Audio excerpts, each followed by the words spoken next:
Buongiorno, ciao, da bin ich wieder mit einer neuen Episode zum Thema Chianti Classico. Ich freue mich, dass auch du wieder dabei bist, wenn es heißt, auf ein Glas Wein mit Nina in Chianti. Ich bin Nina und ich liebe Chianti Classico und wie immer will ich dich mitnehmen in meine Chianti Classico Welt. Heute bin ich wieder in meinem geliebten Chianti, genauer gesagt im Panzano in Chianti. Es ist ja im Moment Urlaubszeit und für viele Menschen bedeutet Urlaub in Italien unter anderem gutes Essen und gute Weine. Hier auf der Piazza von Panzano, also dort, wo sich das bunte Leben abspielt, gibt es eine Enoteca, nämlich die Enoteca Baldi, die genau diesen Urlaubsvorstellungen vieler Besucher entspricht. Und ich gebe zu, ich bin hier ebenso sehr, sehr gerne und auch ziemlich häufig. Hier treffe ich heute meinen heutigen Gesprächspartner, Gianmaria Garbin. Ich werde Gianmaria einige Fragen stellen, natürlich zum Thema Chianti Classico, denn Gianmaria ist Sommelier und gemeinsam mit seiner Partnerin Eleonore betreibt er die Enoteca seit einigen Jahren. Und man kann sagen, mit großem Erfolg. Aber das soll uns Gianmaria selbst erzählen. Wir haben unser Gespräch in den Räumen der Enoteca aufgezeichnet, kurz vor dem Service, und daher sind auch einige Hintergrundgeräusche zu hören. Und einmal haben uns auch hereinkommende Gäste begrüßt. Ich hoffe, das stört dich nicht. Jetzt wünsche ich dir noch viel Spaß, freu dich auf einige interessante Aussagen von Gianmaria und weil Gianmaria leider kein Deutsch spricht, habe ich das Gespräch mit ihm in Englisch geführt. Buonasera, Gianmaria. Nina, buonasera. Thank you for being with me here in your Enoteca Baldi. It's your place where I always can find you because it's one of my favorite places here in Panzano. Grazie. And you're working here. You're almost living here, I would like to say. Let's say so, yeah. And you are the master of a lot of bottles here because Enoteca means wine shop. So, of course, you will find a lot of wine here. And I have to say, I spent really many, many wonderful times here myself and with friends together. So it's a great pleasure for me being here with you today. That's lovely to hear, and thank you for the chance. Yeah, no, we will have, it's an honor. But before we start with our podcast, Yep. Following the title of my podcast, For a Glass Wine with Nina in Chianti, we have a glass of wine by our side. We have to. Yes, we have to. What do we have in our glass? So today we are tasting a Chianti Classico from a lovely place, which is Tregole, which gives the name also to the winery. Tregole is a hamlet within Castellina in Chianti, which is a quite broad, wide area in the southern end of the Chianti Classico region. And this is a 2022 vintage of a straight Sangiovese planted at 550 meters above sea level by Sophie and Edith. Sophie is a gun winemaker that started out around 10 years ago. She's very, very talented, but at the same time, very, very young. She's now 35, if I'm not wrong, or 36. She's a good friend of mine as well. So it's good to hear. And we're tasting her Chianti Classico. I say her because she's the winemaker. Yeah. Her mother helps her out also in the winemaking, but she's the pillar of the winemaking at Tregole. This is a Chianti Classico that displays a nice level of depth, especially on the nose, despite the slim character that you can detect on the palate. There's a nice structure, definitely dark fruit characters, lovely minerality going through, and a beautiful rocky sort of character with a touch of rusticity that makes the wine quite interesting and especially food friendly, I think. And Tregole is a absolutely outstanding place surrounded by bush. All the vineyards are planted on Macigno del Chianti, which is not very common to find vineyards planted on Macigno del Chianti, which is a geological formation within the Chianti Classico region. And yeah, this is something which I absolutely adore, especially with some cured meats or maybe some aged cheese, something. So no, you make me curious. Yeah, let's try. Let's try. Let's have a toast. Just not only talking about. Yeah, exactly. We have to experience the wine. Yeah, of course. As I always say, wine has to be loved and drunk, not just talked about. Not talked about and not only stored. Yeah, exactly. Wine is to be opened and shared with friends. I always say producers don't do the wine for keeping that in the cellar. They do it for drinking. Exactly. That's the main purpose. But it's very delicious. I love this very nice acidity. Yeah. I can imagine it's also because it's so high, because you mentioned 550 meters. So there's a quite good diurnal range between day and night. Of course, the Macigno, this formation. The tannins are there, are very well managed, I think. Yeah. Very well managed, especially for a young vintage. But the texture of the wine is very precise and there's a nice drinkability, which is something that in every wine people should be looking at, I think. Drinkability. As we said before, wine has to be drunk and enjoyed. Yes, it's true. So it's the vintage 22, I see. Yeah. Just to let my listeners know what we're drinking. So, when I think of Enoteca Baldi, there are a lot of wonderful memories coming up. But for me, there's 3 special facts I remember always. First of all, it's good food, good vibes, and all this on the piazza of the main square of Panzano. Yeah. Then it's a family business since many, many years. It is. And a huge wine list of about 1,000 items on that list, which is really outside. Correct you, Nina, is now 1,500. Oh my God, Gianmaria. So more than that, but it's an ongoing process. This is an expanding list. Mamma mia. So yeah, it's something which I really have fun with. And that's my main core, to offer, nice selection of wines from all over the world. That sounds really great. I know now Enoteca Baldi since I'm coming to Panzano, so more than 20 years. And it's, as I mentioned before, situated on the main square, on the piazza, which is in Italian, it's much more nice, this word. And when the weather is nice, you can sit right at the piazza, giving you a wonderful insight to the life of Panzano. But of course, there's the motto to see, to watch, and to be seen. So it's also, because it's also important. In these 20 years here at the Enoteca Baldi, I remember many, many things have changed. But there's one stable thing, which always have been good food. Very good food. That is a must. Yes. I think.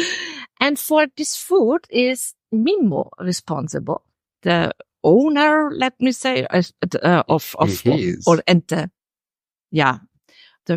chef of the family as well. And I love his style of cooking. His dishes always make me feeling like at home. Like when I'm thinking on Italian food, I'm thinking on dishes of Mimmo. For me, it's just buonissimo. It's when we say comfort food in a nice way, it's very traditional, genuine. It's down to earth, but incredibly well executed. Any simple recipe, if it's not made correctly, it doesn't taste as good as Mimmo's. Yes. And I think his offering of, traditional cuisine, not necessarily Tuscan, but, Italian traditional cuisine. I would say he has mainly Tuscan dishes on the list. Yeah, for sure. But of course, there's a huge influence of Napoli. Yeah. Where Mimmo comes from. The Amalfi Coast, for sure. And often Asian influences. As well, because he loves Asian cuisine. Yeah.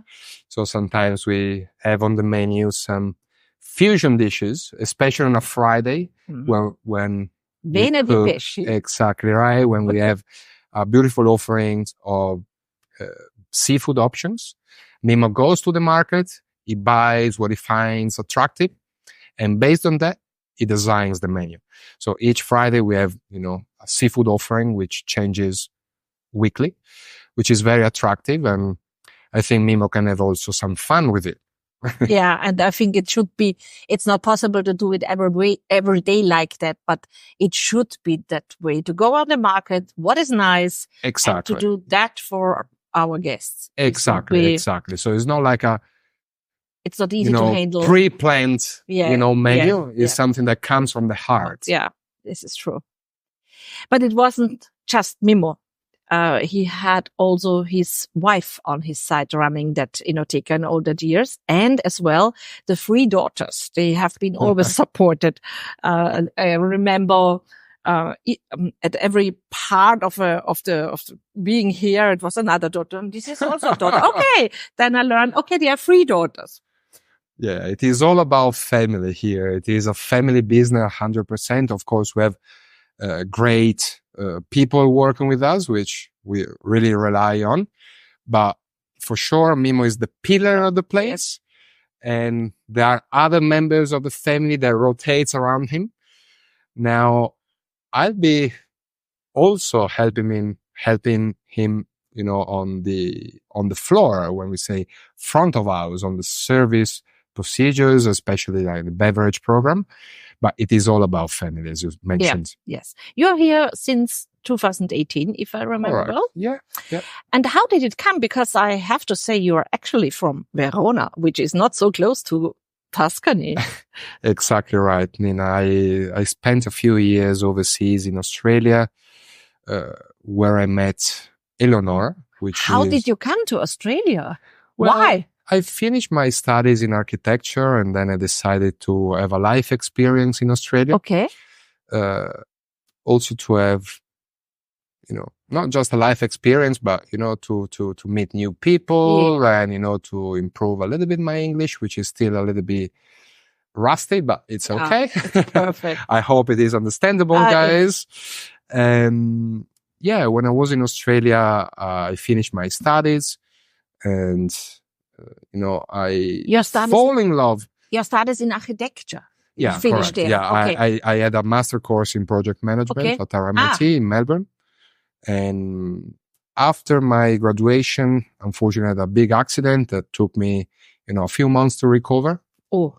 I was stuck home, basically getting annoyed. So I wanted something to do, to kill the time. Yeah. Wine had always been my passion. So I decided to get a qualification in wine while I was recovering. And that's what I did. After my recovery, I never went back to architecture. And my wine journey started out. So we can say it was a key point, a milestone in your life, this accident. First very bad, but at the end it turned you in the right direction. Exactly right. Yeah, it turned my life into something different because I was, I was working with a Mexican professor at RMIT University as an assistant researcher. And, now I'm totally in a different world. So you did your education for wine in Australia. Exactly right. As an Italian. Interesting. Very, very, very interesting and very unusual. I grew up in a family where wine was very important. Yeah. So I've always been passionate about wine. But let's say that the diving into even a very base knowledge about wine was done when I was living in Australia. In Italy, I've been drinking for sure. Yeah. I've been, studying very, very briefly wine, but it was mainly super basic knowledge. Yeah. It was Australia that brought me into the wine world. And, it was a wine journey that grew up little by little. So Australia was really important for you, this accident. Then we had changed your profession. I met Eleonora. And you met Eleonora, of course, I wouldn't be in Panzano which without is one her. of the 3 daughters here Correct, of Enoteca Baldi. So you are really also family. I hope so. Yeah, just kidding. And so it was a really important place for you, I would say. It was a very important place. 2018, that was the year that I moved back to Italy, to Panzano. It was meant to be, just a very brief time of my life. So it was meant to be just a summer time. But then I decided to stay because, we built up, a nice sort of, let's say, reputation. And, the wine list has been growing considerably since I arrived. So, Panzano took my heart. I think. Yeah, but to be honest, when you think of Panzano, of course you think about wine and you think about an Enoteca. But to find in an Enoteca more than 1,500 bottles or items, not bottles, items, it's really not so common, let me say. It's not common, especially, people get very surprised when they see such a broad offering, a wide offering of wines that go outside the borders of Tuscany. Let's say outside of the borders of Chianti Classico, then outside of the borders of Tuscany, then outside of the borders of Italy, with a strong focus on, Champagne, Burgundy, some Bordeaux. Because my belief is that great wines come from all over the world. Mm-hmm. This is why I try to push a lot on, great labels, great references from places which are not just Tuscany, especially because we work a lot with many, many local producers. Yeah. They don't just like to drink the neighboring wine, yes, they like to experience, new labels, new appellations, new geographical areas. I got wine from, the Azores, from, in the Atlantic Ocean. I got wines from Australia. Of course, I had to. Wines from South Africa, wine from Lebanon, Georgia. It's really interesting. I really like to select and to really, have fun with it. It's really great what you're doing. And for that, you have been awarded. That's I think for several times. Yeah, three times in a row, first, second, and third edition of the Milano Wine Week. It was the first, let's say, association that was awarding, wine list from Italy. And we won 3 times in a row, top 10 wine list in Italy under our category. We are a wine bar. But I would say you have much more wine than other restaurants. Yeah, true. True. We are a wine bar, but we've been awarded with our. Yes, you are the category of a wine bar. But yeah. Many people say, to drink like that, you should go, to a Michelin star restaurant. They say, no, but I like wine to be more informal. Wine has to be fun, has to be enjoyed and shared with other people. So this is a nice place to be. As you said, in the piazza, you can spend a nice time, a nice afternoon, a nice evening, in summer under the umbrella. If there's no sun anyway in the piazza. And it's I think a nice place to be and a fun place to be, which is the main thing. You need to be comfortable. You need to enjoy delicious food. You need to have a great company with great wine. I think this is the key for having a nice holiday in the Chianti Classico. Yes, that's true. But now you made me curious because you talked about this much of wine. You had your experience in Australia. Can you remember where and when you first came across Chianti Classico? Oh. So do you remember the winery perhaps?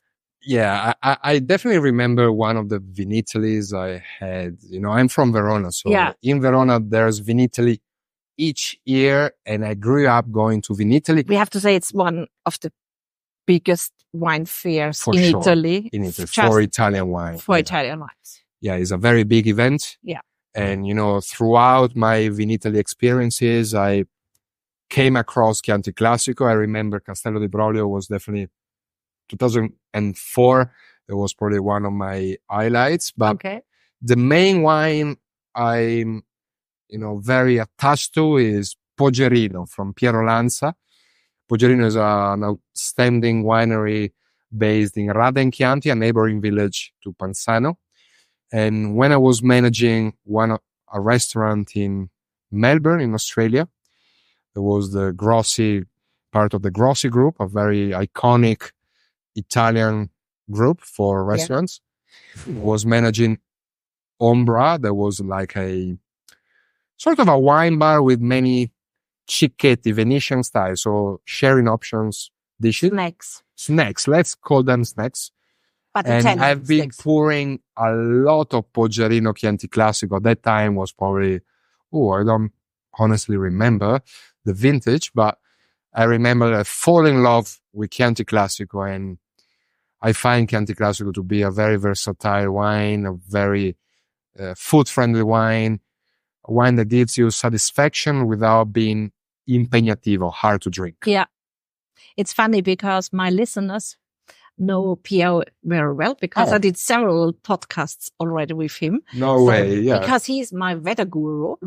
And because I think when you meet him, or it's for me, when I come to Pocerino, we immediately starting together talking about the weather. This is always because he knows everything. You can ask him for every wind, for every drop. He's not just talented, he's very knowledgeable about viticulture, he's about agronomy, about winemaking. He's a 360 degrees wine guy. But that's true. That's true. A 360 degrees wine guy.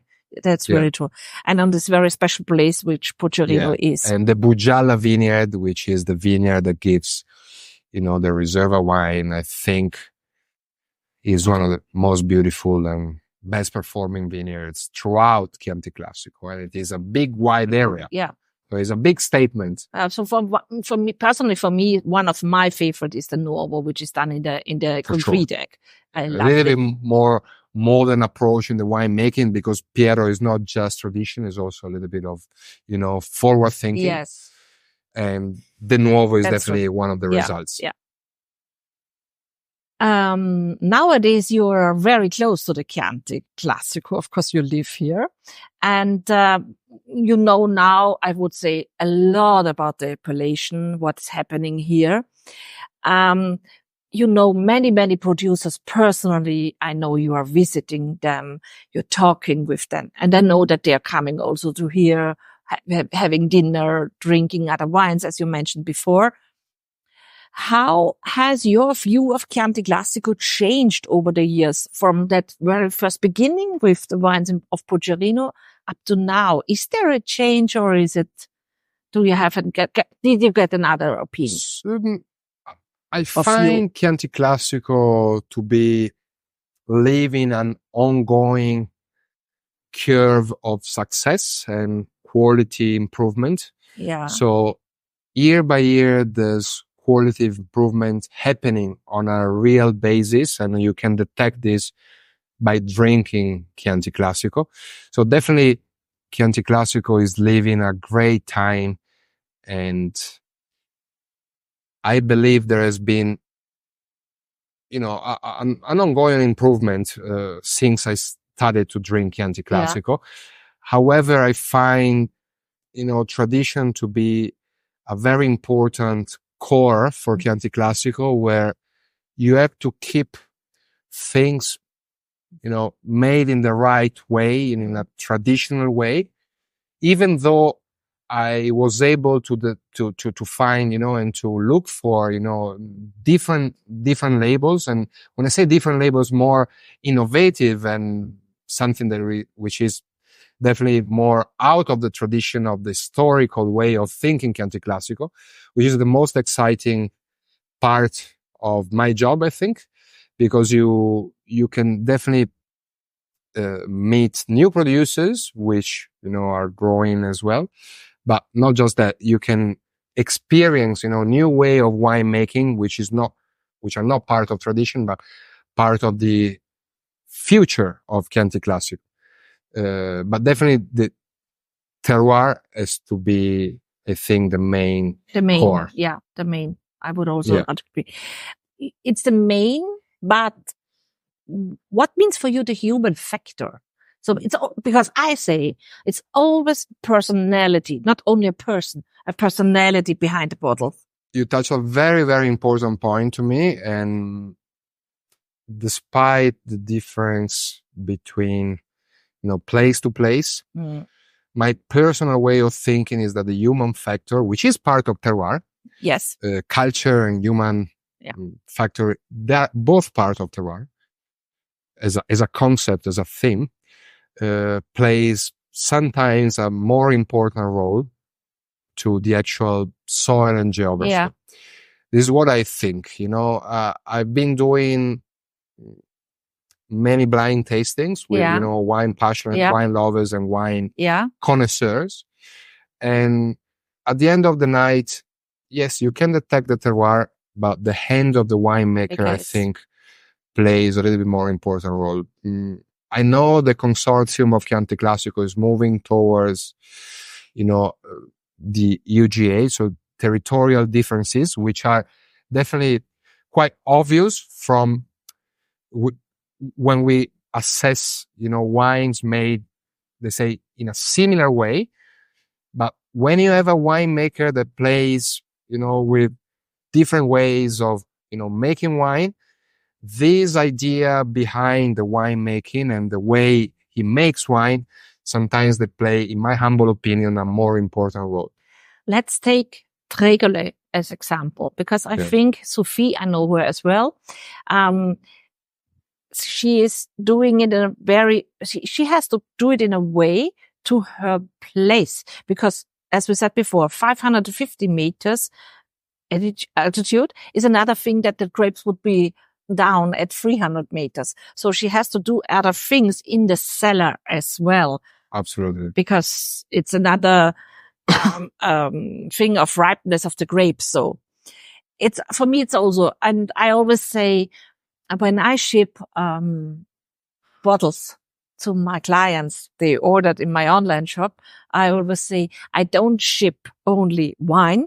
I ship a personality and hopefully memories, because absolutely right. This is and I think this is one of the best things of wine. But now let's get a little bit deeper. Let me say, because we know that you have a broad knowledge of wines, and we know there's the category of Chianti Classico, which the Italian often call the annata. And I'm very often asked from clients, where is written on the word annata? I can't find the word annata because it's not written on. It means vintage, but Italians have to make it complicated. No, I love it, but it's really funny that you call it annata. I don't like the word. Often producers call it the base, the basic wine. Yeah. Which is, I don't like it, because it's very interesting to see that perhaps not every, but many wine regions are always having their top quality. Like, nobody talks about the Rosso di Montalcino. Everybody's talking about Brunello di Montalcino. Wow. But in Piedmont, we talk about Barolo and Barbaresco, and not about a pure Nebbiolo, which is also Barolo and Barbaresco. But exactly. We do, and here in Chianti, we talk about the Chianti Classico. It's not that we're talking about all the Gran Selezione. It is the basic wine.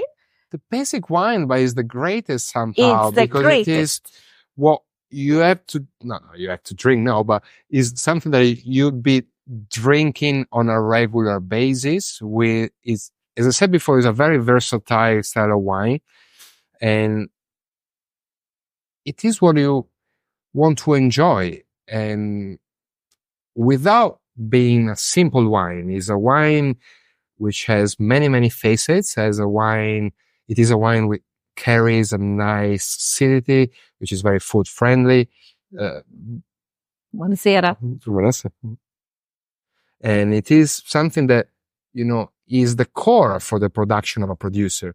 Because if a Chianti Classico Annata, the early vintage wine, is not successful but enjoyable, there is the business card for a winemaker. Yes. And not just that, the main production, if a Chianti Classico Annata is not that good for you, don't even bother to chase the Reserva. I totally agree.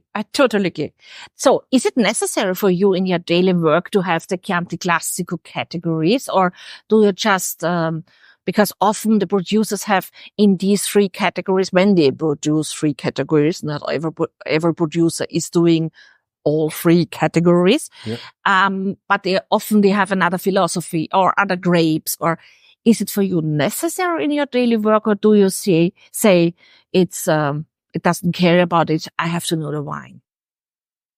Because you're often recommending to your people, to your guests, or as a host, you say, I will recommend you to that dish, that wine. And then you have in the mind about that, let me say, gran selezione. And it's not because it's a gran selezione. Yeah, I think that the main key of my job is to interpret the needs and what my guests are expecting to drink, which is the key, I think.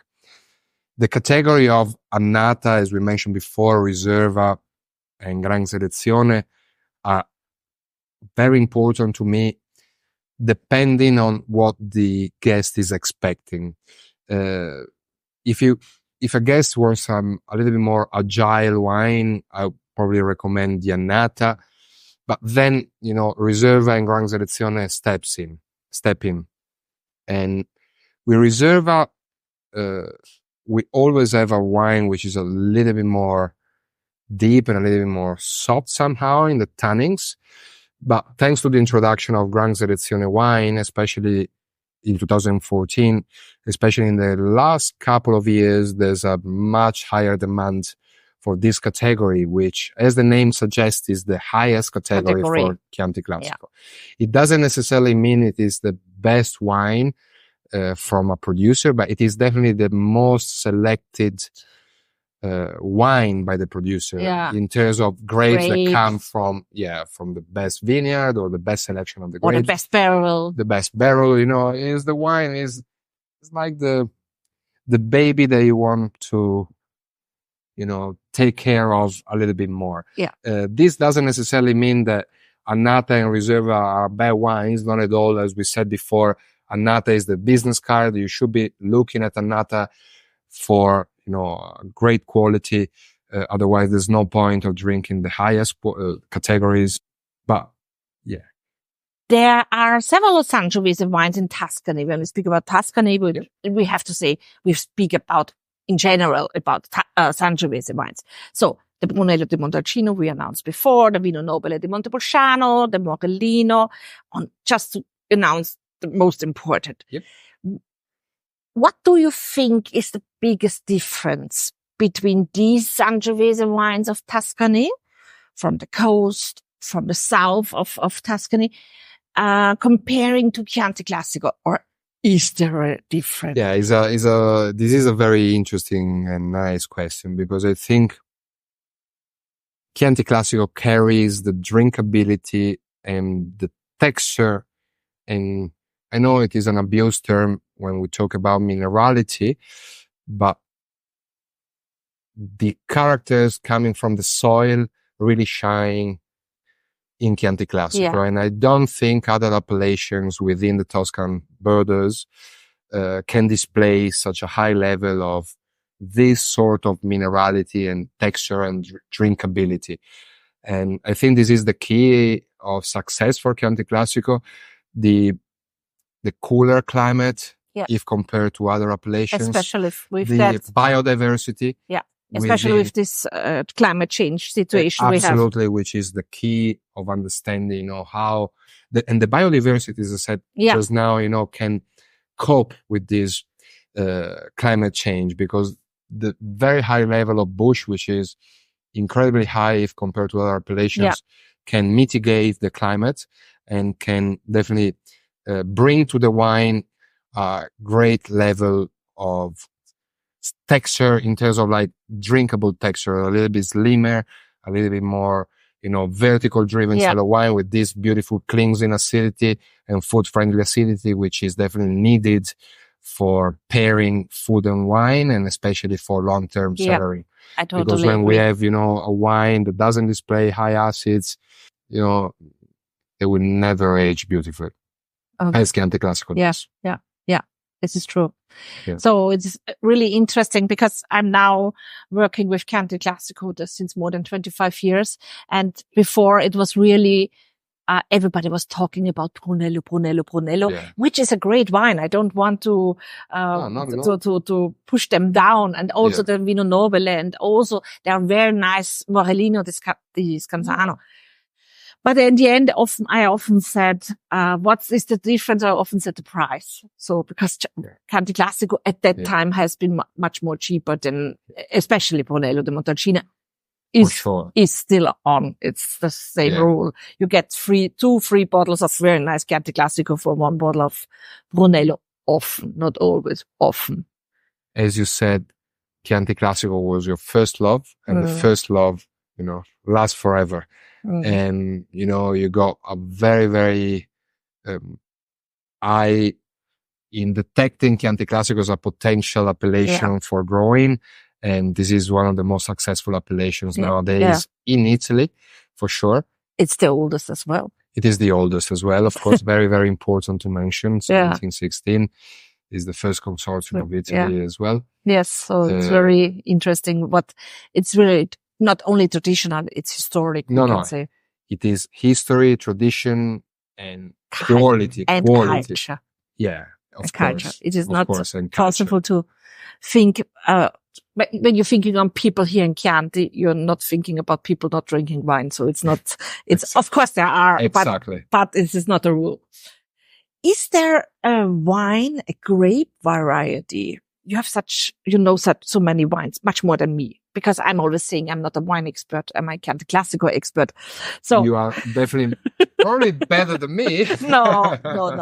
Is there a grape variety you could possibly compare to Sangiovese? Well, it's not very easy to answer to this question. I believe Nebbiolo could be probably the most similar grape variety, despite the tannins and the acidity are definitely a little bit different.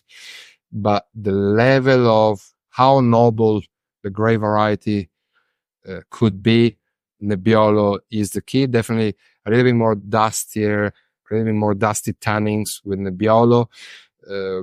There's a touch of more rusticity somehow in Sangiovese based wines, but there are two of the most noble grape varieties from Italy, and probably Nebbiolo is the most comparable to. I would say Nebbiolo comes from Piedmont, and so Piedmont and Tuscany, they are the highest quality regions of Italy.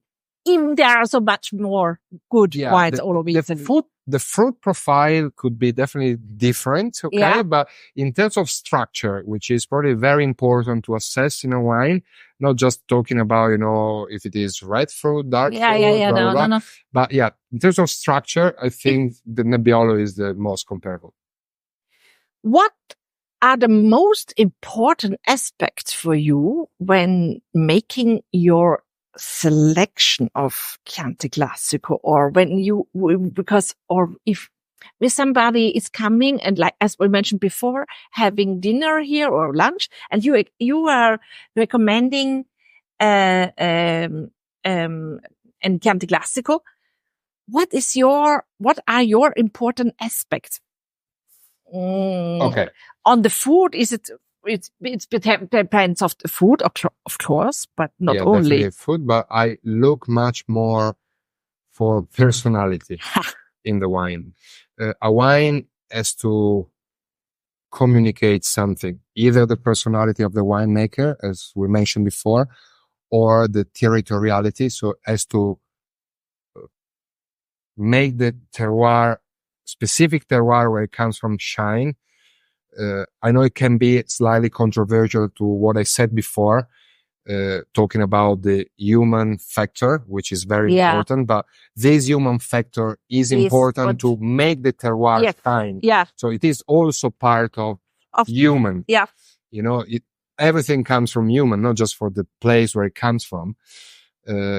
Or, a wine which is made in a different way from traditional, as we said before. Lately, the use of amphora is quite important. Cliver is becoming, which is a ceramic material as well, very neutral in the aging of wine, or concrete, as we mentioned before, the Nuovo from Polgerino. So there are all different ways of thinking Sangiovese in a different perspective and a different way of shining through the glass. But yeah, personality is the key. Yeah. What is for you the perfect match? I always say my last food, if I could, or my last dinner, if I could say, this is my last dinner, should be pappardelle al cinghiale with the misos of whiteboard, together with Chianti Classico. I think this is for me. Perfect marriage. Yes, this is for me. It comes together. Is there something for you like that? Ooh, that's a nice question. The perfect marriage comes also, of course, from the style of the Chianti Classico, but let's talk about in general. Yeah. In general, I think, probably I really like, I don't want to say something very easy, but, I like some braised meat. Yeah. I think, but, pork based, not beef based, because with beef, you need a stronger wine. Yeah. Sometimes, when you have, a little bit of a stew of Cinta Senese, for example, which is a specific breed of pork from Siena, which is a little bit more fatty. So you need definitely the tannins to clean up your palate. It could be a nice matching. Otherwise, on a regular basis, I would drink it with cured meats, which is, an Italian way of starting out a meal, or something quite simple but always delicious. If it is wild boar based, even better. Interesting. So, Gianmaria, I have to say grazie. Grazie for your time and all that interesting inputs and information you give us.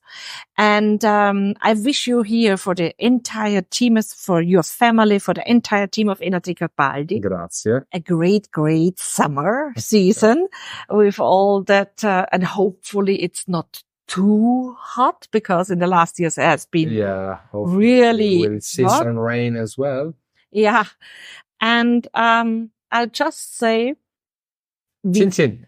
Viva il Chianti Classico. Viva il Chianti Classico e salute. Grazie. Grazie a te, Nina. Ich hoffe, du hattest viel Spaß bei meinen Gesprächen mit Gianmaria. Ich musste für mich feststellen, dass Gianmaria und ich eine sehr ähnliche Herangehensweise an Chianti Classico haben. Das war mir bis jetzt gar nicht so bewusst.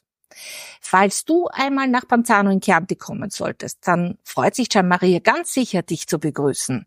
In den Shownotes findest du den Instagram-Link zur Enoteca Baldi. Mein besonderer Dank gilt heute natürlich Gianmaria für seine Zeit und seine Bereitschaft, uns so viel von sich erfahren zu lassen. Aber auch dem gesamten Team der Enoteca.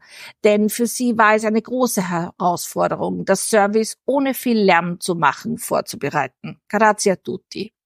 Und ein herzliches Dankeschön, wie immer, auch an Christina vom Phoenix Podcast, denn sie verwandelt meine Audioaufnahmen in hörbare Podcast-Episoden. Übrigens, falls du dich mit dem Gedanken trägst, eventuell selbst einen Podcast ins Leben zu rufen, dann kann ich dir Christina nur wärmstens empfehlen. Sie hilft nicht nur bei der Post-Production, also bei der Nachbearbeitung der Aufnahmen, sondern sie steht dir auch mit Rat, Tat und einer Schritt-für-Schritt-Hilfe bei der Verwirklichung deines Podcasts von Anfang an zur Seite. Die Kontaktdaten von Christina packe ich ganz einfach in die Shownotes.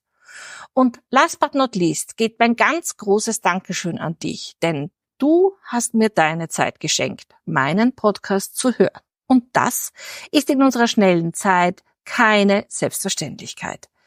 Wenn dir diese Folge meines Podcasts gefallen hat, dann lass mich das durch eine gute Bewertung oder auch mit einem netten Kommentar wissen. Und wenn du keine weitere Folge von Auf ein Glas Wein mit Nina in Chianti verpassen möchtest, dann abonnier ganz einfach den Podcast, am besten gleich dort, wo du deine Podcasts am liebsten hörst. Hast du noch Fragen zu dieser Episode oder vielleicht überhaupt zum Thema Chianti Classico? Dann kannst du mir gerne eine Nachricht dazu senden. Auch diesen Link findest du, zur Überraschung natürlich, in den Shownotes. Ich hoffe, ich konnte dich mitnehmen in meine Chianti Classico Welt, denn das ist meine Passion, mein Auftrag. So fühle ich es zumindest. Ich sag ciao, bis zum nächsten Mal hoffentlich und ich freue mich auf dich. A presto! Chianti Wein, aber doch keinen ein, drum schenk ihm Gläslein, den